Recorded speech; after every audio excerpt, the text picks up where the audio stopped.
All right, let's jump in. Let's make this happen. You can see that we've got a kind of a template set up for you to get you used to plugging these values in. But what you want to make sure you do first is identify what the values actually are. So we'll start with A. So our A value is 4, our B value is 11, and our C value is negative 20. Really important that you identify what those numbers are, because you'd be surprised how easy it is to just plug in the wrong number in the wrong place. So to get us going, the B value, you start by taking the opposite of B. So if my B is positive 11, then I actually am going to write down negative 11, right? It's the opposite of B. So negative 11, the plus or minus is there, right? That's just hanging out for now. Then in parentheses, within the square root, big square root, parentheses, B, which is 11, so B squared. So 11 squared minus 4 times your A value. Your A value happens to be a 4 as well. There's your A value times your C value. Your C value is negative 20. And that entire thing is being divided by 2 times A, which is 4 again. So here's the deal. We have taken A, B, and C, and we've plugged them into their appropriate places, right? We've taken all three of those numbers and plugged them into the B, the A, and the C. How do we actually simplify that? How do we actually figure out what that number is? Well, here's the good news. We're going to let Desmos help us with it, okay? But before I start typing into Desmos, I kind of told you about this a second ago on this screen. We need to figure out what that pink box is first. That pink box is very important. And so before we can just find out what our actual answer is, we need to figure out what that pink box is. So that's what this first part is going to be, is let's figure out what this number, just what's in the pink box, is, okay? So notice it's not the radical itself, it's just what's underneath the radical, okay? So we need to figure out, if we're going to write this in steps, right? Step 1, after we've got it all set up, is we need to actually simplify, the number inside the square root. We need to simplify the number inside the square root. And I'm not going to ask you to do that by hand. We're going to type that in Desmos too, right?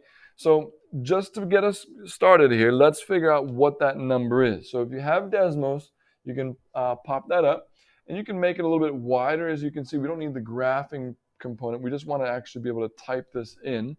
So we're just going to type in what's underneath the radical, just that pink box, and that's it, okay? We just want to figure out what that actual number is. So in my case, I'm going to have parentheses, 11, close parentheses, squared. Remember, you can do shift 6 to get the exponent. Minus 4, parentheses, 4, close parentheses, negative 20, close parentheses. So the number itself is 441. 441. So if that number is 441 and we simplify, that's the number in pink here that goes under the radical, 441. Okay? So nothing else changed though. The negative 11 stayed the same. And actually, there's a little typo there. This 2 times 4 should actually give you 8 on the bottom. So that shouldn't be a 2, that should be an 8, right? So you can kind of write over it if you need to.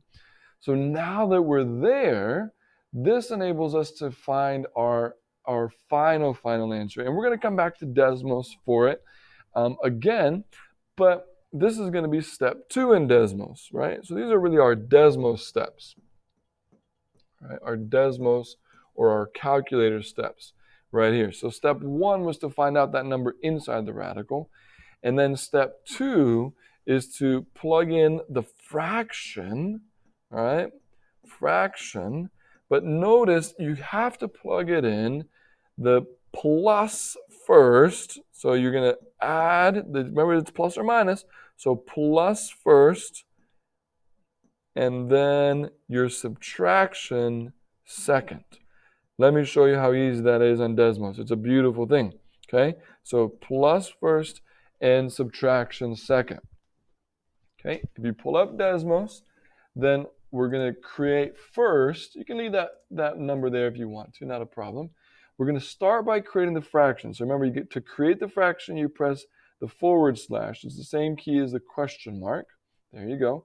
And now we just start typing negative 11 plus. So we're going to do plus first. You can't do both of them at the same time. Plus square root, SQRT, creates the square root of 441 over 8.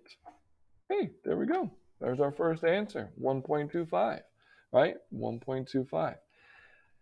And to get the second answer, what I like to do is I just like to highlight it, copy it. So in a keyboard, that's Control C, or you can I don't think you can right click. So Control C, and then click on the next line and press Control V. So obviously, I just pasted the same thing, but now we can click right there next to the plus sign, and we can backspace or delete that plus sign, and we can put in a minus sign. That's going to give us our second answer. So there we have it. We have our two answers, 1.25 and negative 4. So my two answers here are negative 4 and 1.25. Those are my two solutions. And we got it by using the quadratic formula.